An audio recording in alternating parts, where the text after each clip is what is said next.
50 টাকা কেজির পেঁয়াজ এক সপ্তাহে বেড়ে 75 টাকা। চিনি তেলের দরও ঊর্ধ্বমুখী, ক্রেতাদের নাভিশ্বাস। আমাদের এখন চলাফেরা খাইতে কষ্ট হয়ে যাচ্ছে। যদি এইভাবে দাম বাড়ে তাতে এই যে আমি তো কিছু কিনতেই পারছি না। পেঁয়াজ, আদা, রসুন, মসুরের ডাল বাড়ে নাই, আমার কোনো জিনিস নেই। বাজার সিন্ডিকেট হয়ে গেছে, এই জন্য এটাকে তদারকি করতে হবে। আগামী 1 মাসের আগে আসার কথা শোনাতে পারছে না মন্ত্রণালয়। শুল্ক প্রত্যাহারে এনবিআরকে অনুরোধ। এনবিআরকে অনুরোধ করা হয়েছে বিশেষত পেঁয়াজের যে শুল্ক আছে 5%, সেই শুল্ক প্রত্যাহার করার জন্য। এই 1 মাস হয়তো একটি পেঁয়াজের মূল্য বেশি থাকার সম্ভাবনা। দেখছিলেন প্রধান শিরোনাম। সন্ধ্যার সময়ের সঙ্গে আছি আমি মাকসুম আলম খান। এবার অন্যান্য শীর্ষ সংবাদ।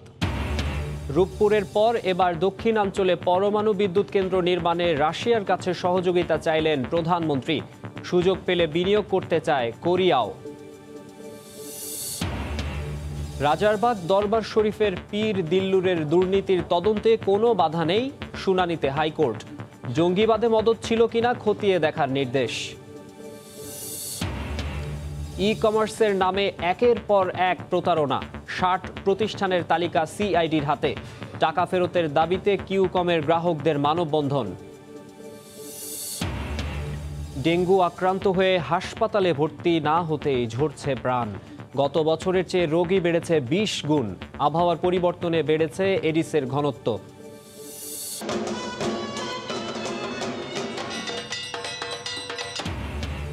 মহাষষ্ঠীর মধ্য দিয়ে দুর্গোৎসব শুরু। মন্দিরে মন্দিরে বিহিত ও অঞ্জলি নিবেদনে দেবীর আবাহন। করোনা মুক্তির প্রার্থনা।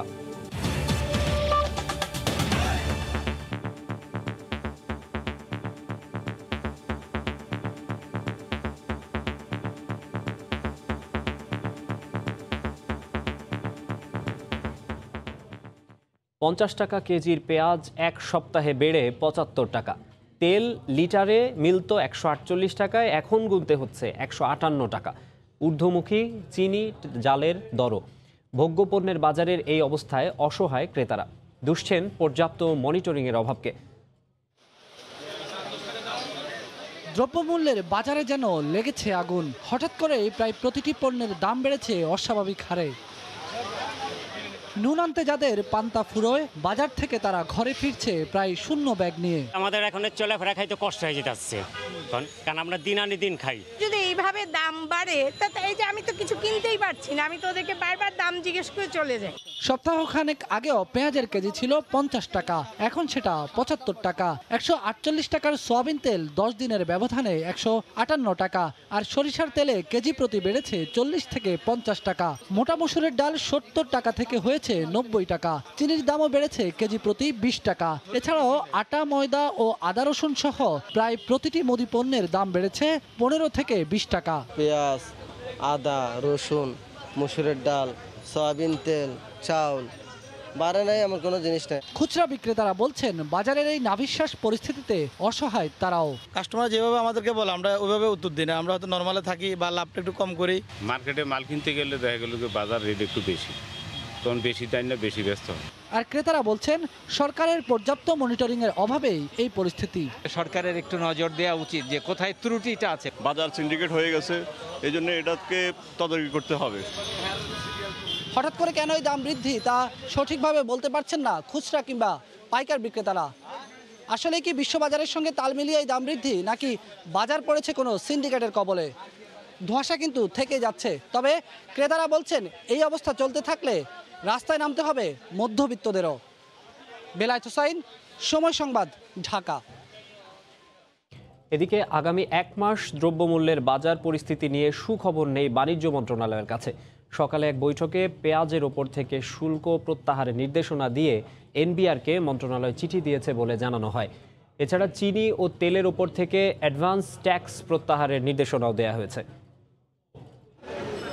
কয়েক মাস ধরেই নিত্যপণ্যের দাম লাগামহীন। সোমবার বাণিজ্য মন্ত্রণালয়ে নিত্য প্রয়োজনীয় পণ্যের মজুদ, সরবরাহ, আমদানি ও মূল্য পরিস্থিতি স্থিতিশীল রাখতে সংশ্লিষ্ট ব্যবসায়ীদের সঙ্গে এক সভা অনুষ্ঠিত হয়। বাণিজ্য সচিবের সভাপতিত্বে সভায় বাণিজ্যমন্ত্রী টিপু মুনশি ভার্চুয়াল মাধ্যমে যুক্ত হন। এতে এনবিআর, টিসিবি, বাণিজ্য মন্ত্রণালয়ের কর্মকর্তা ও ব্যবসায়ী নেতারা উপস্থিত ছিলেন। পেঁয়াজ সহ সভায় ভোজ্য তেল, চিনি ও মসুর ডালের মূল্য নিয়ে আলোচনা অনুষ্ঠিত হয়।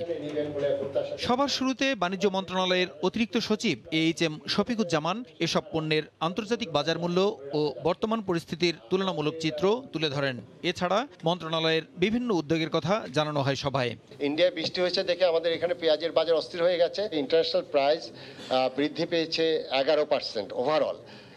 এক মাসে পেঁয়াজের ট্রাকে ওখানে যাতে স্পেশাল অ্যারেঞ্জমেন্টে আসতে পারে আমরা মনিটর করছি। আগামী 4 মাসের জন্য পেঁয়াজের উপর থেকে শুল্ক এবং চিনি ও তেলের উপর থেকে অ্যাডভান্স ট্যাক্স প্রত্যাহারে জাতীয় রাজস্ব বোর্ডকে নির্দেশনা দেওয়ার কথা বলেন বাণিজ্য সচিব। দেশে স্বয়ংসম্পূর্ণ না হওয়া পর্যন্ত এসব পণ্যের সংকট থাকবে বলে মন্তব্য করেন বাণিজ্যমন্ত্রী। এনবিআরকে অনুরোধ করা হয়েছে বিশেষত পেঁয়াজের যে শুল্ক আছে 5%, সেই শুল্ক প্রত্যাহার করার জন্য। তেল এবং চিনির উপরের শুল্ক বা যেটা অ্যাডভান্স ট্যাক্স আছে সেটা প্রত্যাহারের জন্য সেপ্টেম্বর থেকে ডিসেম্বর এই সময় উৎপাদন হয় না, সাধারণত নভেম্বর মাসের মাঝামাঝি বা শেষের দিকে আসবে বাজারে। তো তার আগে এই 1 মাস হয়তো পেঁয়াজের মূল্য বেশি থাকার সম্ভাবনা। পেঁয়াজের যে ব্যাপারটা আসছে দিক থেকে চেষ্টা করছি যাতে করে কন্ট্রোলে রাখা যতদূর সম্ভব। তবে আমাদের যতদিন পর্যন্ত আমরা স্বয়ং সম্পূর্ণ হব না ততদিন কখনো আমাদেরকে সেটা ক্রাইসিসের মধ্যে পড়তে হবে। কিন্তু কৃষি মন্ত্রণালয় চেষ্টা করে চলেছে। বাণিজ্য মন্ত্রণালয় জানিয়েছে ভারত ও তুরস্ক থেকে ইতিমধ্যে 15,000 মেট্রিক টন পেঁয়াজ সংগ্রহ করা হয়েছে। প্রসূন আশিস, সময় সংবাদ, ঢাকা। এবার অন্য প্রসঙ্গ, আবারও আলোচনায় দেশের দ্বিতীয় পরমাণু বিদ্যুৎ কেন্দ্র নির্মাণের উদ্যোগ। পাবনার রূপপুরের পর দেশের দক্ষিণাঞ্চলে আরও একটি পরমাণু বিদ্যুৎ কেন্দ্র নির্মাণে রাশিয়ার সহযোগিতা চেয়েছেন প্রধানমন্ত্রী শেখ হাসিনা। তিনি আশা প্রকাশ করেন ভবিষ্যতে দেশটির পরমাণু সংস্থা বাংলাদেশকে এক্ষেত্রে সহযোগিতা করবে। এদিকে সুযোগ পেলে কোরিয়াও বাংলাদেশে পরমাণু বিদ্যুৎ কেন্দ্র নির্মাণে বিনিয়োগে আগ্রহ প্রকাশ করেছে। রাশিয়া বাংলাদেশের দ্বিপাক্ষিক সহযোগিতার নতুন দুয়ার উন্মোচিত হয় 2013 সালে এই চুক্তির মাধ্যমে। সে সময় পরমাণু শক্তিধর দেশটির সঙ্গে বাংলাদেশে একটি নিউক্লিয়ার প্রকল্প বাস্তবায়নে স্টেট এক্সপোর্ট ক্রেডিট চুক্তি স্বাক্ষর করে দুদেশ। তারই আলোকে দেশটির প্রত্যক্ষ আর্থিক ও কারিগরি সহযোগিতায় রূপপুরে শুরু হয় পরমাণু বিদ্যুৎ কেন্দ্রের নির্মাণ কাজ। 2017 সালে এর মূল নির্মাণ কাজ শুরুর পর থেকেই প্রধানমন্ত্রী শেখ হাসিনা দেশের দক্ষিণাঞ্চলে আরও একটি পারমাণবিক বিদ্যুৎ কেন্দ্র নির্মাণের রাষ্ট্রীয় পরিকল্পনার কথা বলে আসছিলেন। সবশেষ রোববারও তিনি একই প্রসঙ্গে কথা বলেন রূপপুরের প্রথম ইউনিটের চুল্লি স্থাপনের অনুষ্ঠানেও। এই পাওয়ার প্ল্যান্টটা হয়ে যাওয়ার পর আমরা দক্ষিণাঞ্চলে জায়গা খুঁজছি, আর একটা পাওয়ার প্ল্যান্ট আমরা করব। আমার ইচ্ছে পদ্মার ওপারেই করা। যেহেতু রাশিয়ার সহযোগিতায় পরমাণু প্রকল্পটি বাস্তবায়নের পথে অনেকটাই এগিয়েছে, তাই দেশে দ্বিতীয় বিদ্যুৎ কেন্দ্র নির্মাণেও দেশটির সহযোগিতা চেয়েছেন প্রধানমন্ত্রী শেখ হাসিনা। সোমবার সকালে গণভবনে প্রধানমন্ত্রীর সঙ্গে দেখা করেছেন রাশিয়ার রাষ্ট্রায়ত্ত পরমাণু সংস্থা রোসাটমের ডিজি অ্যালেক্সি লিখাচেভ। এই সৌজন্য সাক্ষাতে দেশটিকে পরমাণু খাতে আরও সহযোগিতার আহ্বান জানান প্রধানমন্ত্রী। রোসাটম প্রধান বলেন, বাংলাদেশের বিদ্যুৎ খাতে তার দেশ আরও সহযোগিতা করতে চায়। রূপপুরের নির্মাণযোগ্য ও বাস্তবায়নের সময়সীমা সম্পর্কেও শেখ হাসিনাকে অবহিত করেন অ্যালেক্সি লিখাচেভ। এদিকে দ্বিতীয় পরমাণু বিদ্যুৎ কেন্দ্রের নির্মাণ যজ্ঞে আগ্রহ দেখিয়েছে কোরিয়াও। ঢাকায় নিযুক্ত দেশটির রাষ্ট্রদূত সোমবার নারায়ণগঞ্জে এক অনুষ্ঠানে সাংবাদিকদের প্রশ্নের উত্তরে বলেন, সুযোগ পেলে কোরিয়াও বিনিয়োগ করতে চায় পরমাণু বিদ্যুতে। Obviously, Korea will be very interested in finding opportunity in this country when it comes to the second site of nuclear power plants. I'm not sure about the financial capability. Korean দূত জানান, পরমাণু প্রযুক্তিতে তার দেশ এখন বিশ্বে তৃতীয় অবস্থানে। দেবাশিস রায়, সময় সংবাদ, ঢাকা। দুর্নীতির অনুসন্ধান বন্ধে রাজারবাগ দরবার শরীফের পীর দিল্লুরের আবেদনে সাড়া দেননি দেশের সর্বোচ্চ আদালত। এর ফলে দুদক সহ 3টি সংস্থা তার বিরুদ্ধে দুর্নীতির অভিযোগ তদন্ত করতে পারবে। এর আগে ভুয়া মামলার ফাঁদে ফেলে হয়রানি ও সম্পত্তি আত্মসাতের অভিযোগে তার বিরুদ্ধে ব্যবস্থা নিতে সুপারিশ করেছিল মানবাধিকার কমিশন। দুদক বলছে, আইন অনুযায়ী ব্যবস্থা নেওয়া হবে পীরের বিরুদ্ধে। ভুয়া মামলায় ফাঁসিয়ে হয়রানি ও সম্পত্তি দখলের অভিযোগ ওঠে রাজারবাগ দরবার শরীফের পীর দিল্লুর রহমানের বিরুদ্ধে। সিআইডির এক প্রতিবেদনে বলা হয়েছে এরকম 800টি ভুয়া মামলা করেছে রাজারবাগ। তদন্তে নামে জাতীয় মানবাধিকার কমিশনও। তাদের তদন্তেও উঠে আসে অনিয়মের নানা তথ্য। দৌরাত্ম্য বন্ধে রাজারবাগ পীরের সব আস্তানা বন্ধের সুপারিশও করে কমিশন। সিআইডি ও মানবাধিকার কমিশনের দুটি রিপোর্ট আমলে নিয়ে পীর দিল্লুর রহমানের দুর্নীতি তদন্তে দুদককে নির্দেশ দেন উচ্চ আদালত। জঙ্গিবাদে মদত দেয়া হচ্ছে কিনা তাও খতিয়ে দেখতে বলা হয়। উচ্চ আদালতের এই আদেশ স্থগিত চেয়ে আবেদন করে পীর দিল্লুর। শুনানি শেষে হাইকোর্টের আদেশে বহাল রাখা হয়। ফলে তার বিরুদ্ধে দুর্নীতির তদন্তে কোনো বাধা রইল না। পীর সাহেবের বিরুদ্ধে এবং তার সঙ্গে সংশ্লিষ্ট ব্যক্তিবর্গের সম্পদের বিরুদ্ধে হাইকোর্ট যে তদন্তের নির্দেশ দিয়েছে এটি চলতে কোনো বাধা নাই। দুর্নীতি দমন কমিশন, কাউন্টার টেররিজম সেল এবং একই সাথে সিআইডি তাদেরকে যে রিপোর্ট দিয়েছে তারা তদন্ত করে রিপোর্ট দায়ের করবেন 30 নভেম্বরের মধ্যে। এতে কোনো বাধা থাকলো না এখন আর। দুদকের আইনজীবী বলছেন আদালতের আদেশ হাতে পেলে নেওয়া হবে রাজারবাগ পীরের বিরুদ্ধে আইনি পদক্ষেপ। রাজারবাগের পীরের যে শত শত কোটি টাকা সেই সম্পদ, এই সম্পদের উৎসগুলো সম্পর্কে আগামী 30 নভেম্বরের ভিতরে একটা প্রতিবেদন দাখিল করতে বলেছে। কপিটা পায়নি, তবে তারা অর্ডারের কপি পাওয়ার সাথে সাথেই তারা আনুষ্ঠানিকভাবে কাজ শুরু করবে। এদিকে রাজারবাগ পীরের বিরুদ্ধে মামলা করায় হুমকি দেওয়ার অভিযোগ করেছেন ভুক্তভোগীদের আইনজীবী। নিরাপত্তার জন্য থানায় জিডিও করেছেন তিনি। আফজাল হোসেন, সময় সংবাদ, ঢাকা। ই কমার্সের নামে একের পর এক বেরিয়ে আসছে কোটি কোটি টাকা প্রতারণার তথ্য। সন্দেহজনক লেনদেনে জড়িত 60টি প্রতিষ্ঠানের তালিকা করেছে সিআইডি। এর মধ্যে 32টির বিরুদ্ধে তদন্তও চলছে। এদিকে গ্রাহকের 50 কোটি টাকা আত্মসাতের ঘটনায় টিকেট.কমের পরিচালক সহ 2 জনকে গ্রেফতার করা হয়েছে। এছাড়াও ইউকম ও থলে.কমের 6 জনকে গ্রেফতার করেছে সিআইডি, যাদের বিরুদ্ধে রয়েছে গ্রাহকের 2.5 কোটি টাকা আত্মসাতের অভিযোগ। নামি দামি ব্র্যান্ডের ইলেকট্রনিক্স পণ্য 50% ছাড়ে দেওয়ার প্রতিশ্রুতি, সেই সঙ্গে নানা লোভনীয় অফার। 30 দিনের মধ্যে পণ্য দেওয়ার কথা বলে শত শত গ্রাহকের কাছ থেকে 2.5 কোটি টাকা নিলেও পণ্য দেয়নি ই কমার্স প্রতিষ্ঠান উইকম ও থলে.কম। একইভাবে অনলাইন টিকেটিং এজেন্সি 24.com আত্মসাৎ করেছে গ্রাহকের 50 কোটি টাকা। এই 3 ই কমার্স প্রতিষ্ঠানের 8 জনকে গ্রেফতারের পর এমন চাঞ্চল্যকর তথ্য জানায় সিআইডি। প্রতিষ্ঠানের মালিক মূলত একজনই, একটি হচ্ছে থলে.কম আর একটা হচ্ছে উইকম.com। এই দুটি প্রতিষ্ঠানের প্রচুর গ্রাহক আছেন, যে গ্রাহকরা দীর্ঘদিন যাবৎ তাদের কাছ থেকে পণ্য কিনেছেন, টাকাও দিয়েছেন, কিন্তু পণ্যও সরবরাহ পান নাই, টাকাও ফেরত পাওয়া যায়নি। ই কমার্স প্ল্যাটফর্মের সুযোগ নিয়ে প্রতারক চক্র গ্রাহকের কাছ থেকে কোটি কোটি টাকা হাতিয়ে নিয়ে বিদেশে পাচার করছে। অনলাইন প্ল্যাটফর্মে একটা কমন ট্রেন্ড দেখতে পাচ্ছি যে প্রতারণামূলক কর্মকাণ্ডের পরিমাণটাই বেশি হয়ে যাচ্ছে। আরেক ই কমার্স প্রতিষ্ঠান রিং আইডি 2008 সাল থেকে এখন পর্যন্ত গ্রাহকের কাছ থেকে প্রায় 1000 কোটি টাকা হাতিয়ে নিয়েছে। অস্বাভাবিক ডিসকাউন্টে পণ্য বিক্রি ও ই ওয়ালেটের মাধ্যমে শুধু সেপ্টেম্বর মাসেই 200 কোটি টাকা রিং আইডির অ্যাকাউন্টে যায়। প্রায় 100 কোটি টাকার মতো প্রতি মাসেই ইনজেক্ট হয়েছে, ভিতরে গেছে টাকা। যে সেপ্টেম্বর মাসে হাইয়েস্ট অ্যামাউন্ট ছিল, এটা মোর দেন 200 crore এক মাসে। গ্রাহকের টাকা লোপাট প্রতিরোধে অভিযুক্ত ই কমার্স প্রতিষ্ঠানগুলোর সব ব্যাংক অ্যাকাউন্ট ফ্রিজ করা হচ্ছে বলেও জানিয়েছে সিআইডি। মার্জিয়া মুমু, সময় সংবাদ, ঢাকা। এদিকে টাকা ফেরতের দাবিতে মানববন্ধন করেছেন কিউকমের গ্রাহকরা। বিকেলে রাজধানীর প্রেস ক্লাবে আয়োজিত মানববন্ধন থেকে গ্রাহকরা জানান, গেটওয়ে পেমেন্ট প্রতিষ্ঠান ফস্টারের কাছে কিউকমের গ্রাহকদের 397 কোটি টাকা আটকে আছে। এ সময় মানববন্ধনে ই কমার্স প্রতিষ্ঠান বন্ধ না করে আইনি কাঠামোতে এনে ব্যবসার সুযোগ এবং গ্রাহকদের পাওনা দ্রুত পরিশোধ সহ 7 দফা দাবি জানানো হয়।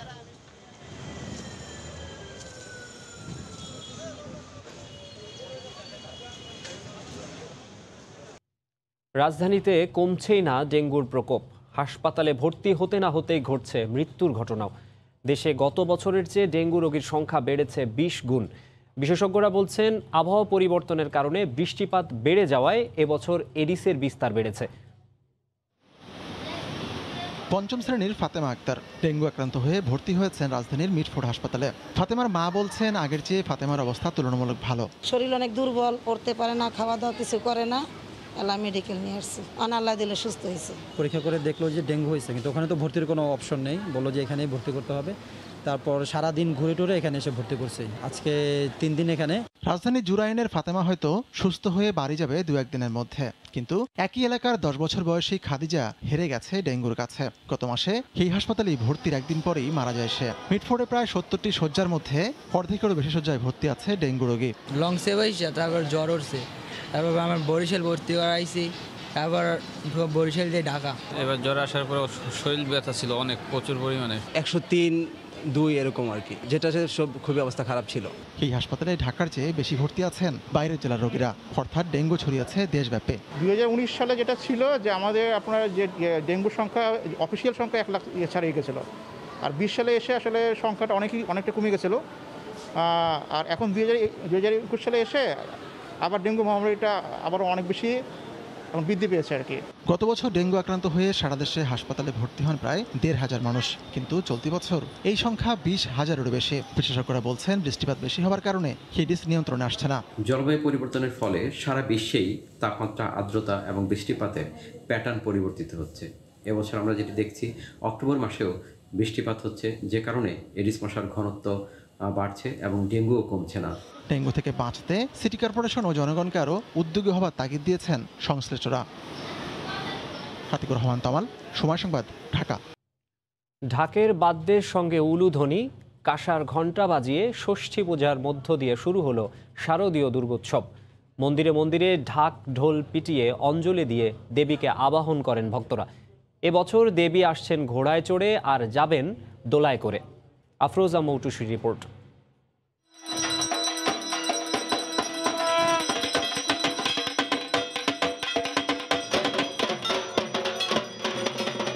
কল্পারম্ভ আর বিহিত পূজার মাধ্যমে শুরু হলো সনাতন ধর্মাবলম্বীদের সবচেয়ে বড় ধর্মীয় উৎসব দুর্গাপূজা। ক্ষণে ক্ষণে উলুধ্বনি, শঙ্খ, কাঁসা আর ঢাকের শব্দ জানান দিচ্ছে উৎসবের। ষষ্ঠীর সকালে দেবী দুর্গাকে বেলতলায় আবাহন করা হয়েছে। দেবী আজকে মা ষষ্ঠী রূপে তিনি পূজা গ্রহণ করছেন এবং ষষ্ঠী রূপে তার দেবী ষষ্ঠী তার মধ্যে প্রবেশ করেছেন। সন্তানদের মঙ্গল কামনায় দেবী দুর্গার আরাধনায় অঞ্জলি দেন সনাতন ধর্মাবলম্বীরা। তাদের বিশ্বাস, দেবী দুর্গা এবার সকল রোগ শোক দূর করে পৃথিবীতে শান্তি বয়ে আনবেন।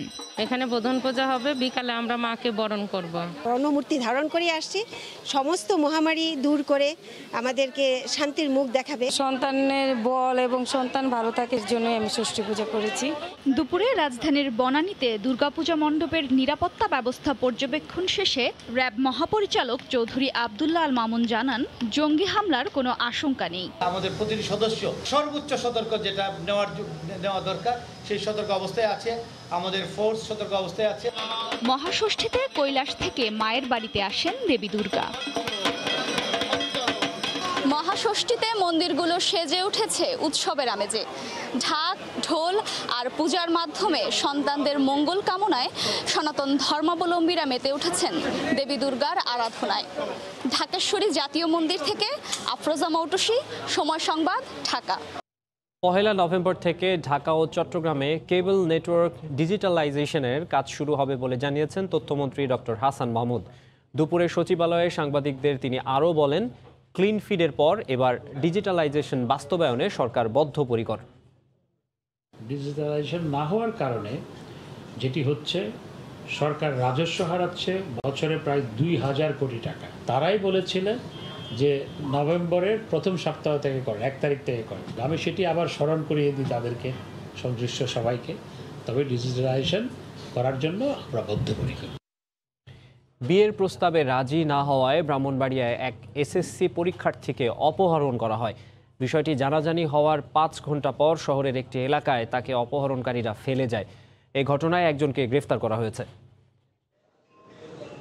সিসি ক্যামেরার ফুটেজে দেখা যায় শনিবার স্কুল থেকে ফেরার পথে কয়েকজন এক এসএসসি পরীক্ষার্থীকে জোর করে একটি প্রাইভেট কারে তুলে নিয়ে যায়। তার পরিবারের অভিযোগ, সম্প্রতি মেয়েটিকে বিয়ের প্রস্তাব দেয় স্থানীয় জসিম। তাতে রাজি না হওয়ায় পরিকল্পিতভাবে অপহরণ করা হয়। আমার দোষ একটাই, আমার মেয়ের বিয়ের প্রস্তাব দিয়েছিল, আমি দিয়েছি না। আমার অপরাধ এটাই, আমি বিচার চাই, আর কিচ্ছু না।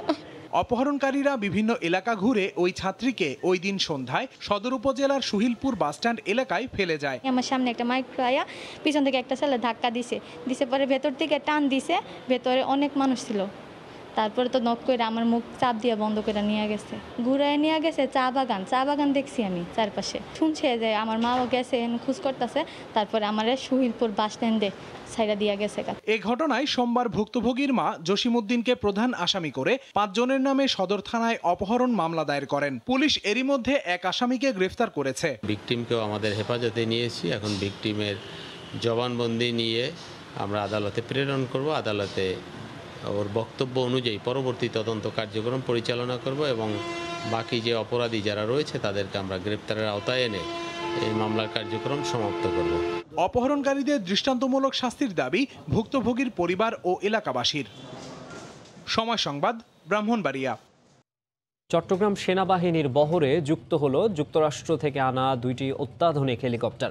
এখন থেকে দুর্গম এলাকায় দ্রুত চিকিৎসা ও জরুরি রসদ পৌঁছে দেয়া যাবে সহজেই।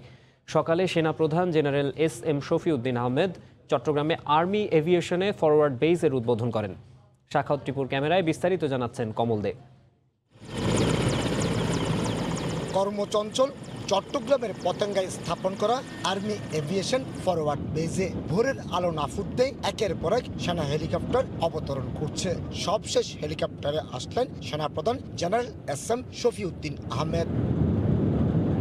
যে কোনো ইস্যুতে বৃহত্তর চট্টগ্রাম স্ট্র্যাটেজিকভাবে গুরুত্বপূর্ণ হলো। এতদিন এখানে সেনাবাহিনীর কোনো এভিয়েশন বেস যেমন ছিল না বিশেষায়িত কোনো হেলিকপ্টারও। 2030 সালের মধ্যে ফোর্সেস গোল অর্জনের অংশ হিসেবে এই হেলিকপ্টার কেনা এবং ফরওয়ার্ড এভিয়েশন বেস স্থাপন।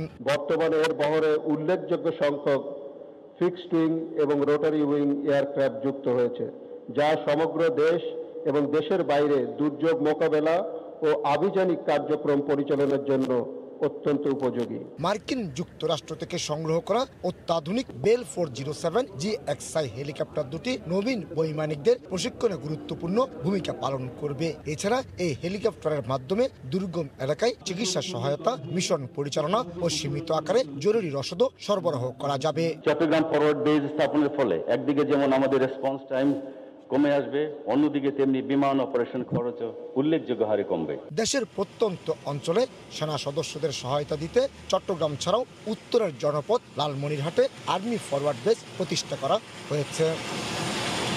সর্বশেষ এই বাহিনীর বহরে যুক্ত হয়েছে 4th জেনারেশনের হেলিকপ্টার, আর এর মাধ্যমে এই বাহিনীর সক্ষমতা আরও বাড়বে। চট্টগ্রামের আর্মি এভিয়েশন ফরওয়ার্ড বেস থেকে কমল দে, সময় সংবাদ। 21শে পদকপ্রাপ্ত নাট্য অভিনেতা ডক্টর ইনামুল হক মারা গেছেন। বিকেল 3টার দিকে নিজ বাসায় মারা যান তিনি। আজ শিল্পকলা একাডেমিতে প্রথম জানাজা অনুষ্ঠিত হয়। কাল কেন্দ্রীয় শহীদ মিনারে শ্রদ্ধা নিবেদন শেষে বনানী কবরস্থানে তাকে দাফনের কথা রয়েছে। গুণী এই অভিনেতার মৃত্যুতে শোক জানিয়েছেন প্রধানমন্ত্রী শেখ হাসিনা। অভিনয়ের সাথেই ছিল তার আজন্ম বসবাস।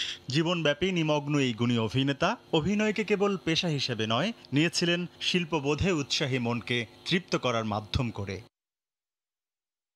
শুরুটা মঞ্চ থেকে। নটরডেম কলেজে পড়াশোনাকালীন সময়ে প্রথমে মঞ্চে অভিনয় করেন। 1968 সালে বুয়েট ক্যাম্পাসেই নাগরিক নাট্য সম্প্রদায়ের যাত্রা শুরু হয়। ওই দলের প্রতিষ্ঠাতা সদস্য ছিলেন তিনি। বুড়ো শালিকের ঘাড়েরও, দেওয়ানগাজীর কিচ্ছা, নুরুল দিনের সারা জীবন সহ আরও বহু নাটকে অভিনয় করে স্মরণীয় হয়ে আছেন তিনি। 1995 সালে প্রতিষ্ঠা করেন নাগরিক নাট্যাঙ্গন নামে আরও একটি নাট্যদল।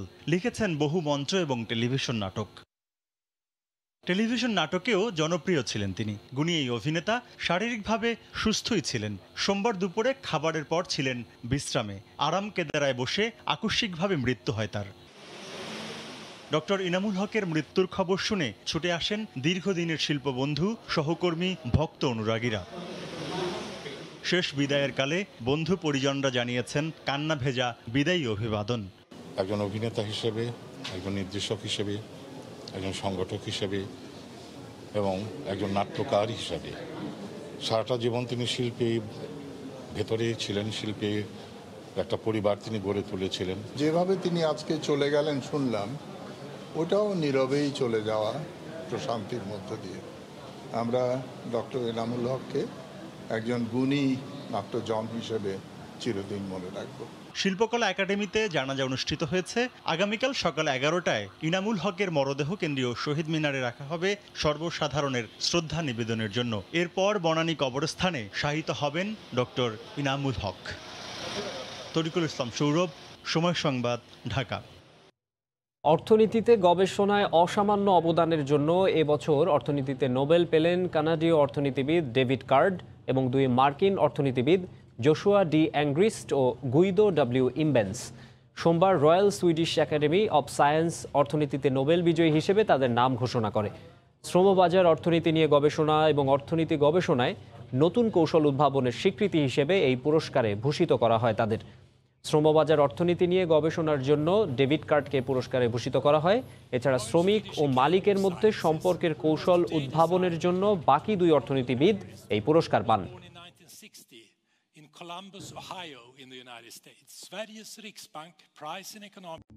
কিছুটা ইনজুরিতে ভুগছেন বাংলাদেশ ক্রিকেট দলের 2 পেসার তাসকিন আহমেদ ও সাইফুদ্দিন, যে কারণে আরেক পেসার রুবেল হোসেনকে দলের সঙ্গে রাখা হয়েছে, এমনটাই জানিয়েছেন cricket operations chairman Akram Khan. রুবেলকে রেখেছি বিকজ ওখানে আমাদের 2টা ফাস্ট বলারের ইনজুরির একটু সমস্যা দেখা গিয়েছে। আপনার তাসকিন এবং সাইফুদ্দিনের ব্যাকটা একটু স্টিভ আছে, সো আমরা কোনো রিস্কটা নিইনি। যদি ওর ইনজুরি না থাকতো তাহলে রুবেলও চলে আসতো। যেহেতু দুবাই আমাদের এখান থেকে আপনার দূরত্বটা বেশি না, আমরা আপনার দিনে দিনে কিন্তু প্লেয়ার পাঠাতে পারবো। আইসিসি ওয়ার্ল্ড কাপে যেটা 15 জনের জন্য যে ফ্যাসিলিটিস থাকে, বাকি যে এক্সট্রা আছে ওদের জন্য কিন্তু ওই ফ্যাসিলিটিসটা সেম থাকে না, বিদায় আমরা ওই ঝামেলায় যেতে চাইনি। আমরা এখানে আল্লাহ না করুক যদি কোনো অঘটন হয়, এখান থেকে প্লেয়াররা খেলার মধ্যে থাকবে, ওরা এখান থেকে জয়েন করবে। এ পর্যায়ে শীর্ষ সংবাদ জানিয়ে দিচ্ছে আরেকবার। 50 টাকা কেজির পেঁয়াজ 1 সপ্তাহে বেড়ে 75, ঊর্ধ্বমুখী চিনি তেলের দরও। 1 মাসের আগে আসার কথা শোনাতে পারছে না মন্ত্রণালয়, শুল্ক প্রত্যাহারে এনবিআরকে অনুরোধ। রূপপুরের পর এবার দক্ষিণাঞ্চলে পরমাণু বিদ্যুৎ কেন্দ্র নির্মাণে রাশিয়ার কাছে সহযোগিতা চাইলেন প্রধানমন্ত্রী। সুযোগ পেলে বিনিয়োগ করতে চায় কোরিয়াও। এবং রাজারবাগ দরবার শরীফের পীর দিল্লুরের দুর্নীতির অভিযোগ তদন্তে কোনো বাধা নেই, শুনানিতে হাইকোর্ট। জঙ্গিবাদে মদত ছিল কিনা খতিয়ে দেখার নির্দেশ। এই ছিল সন্ধ্যার সময়ে, সঙ্গেই থাকুন সময়ের।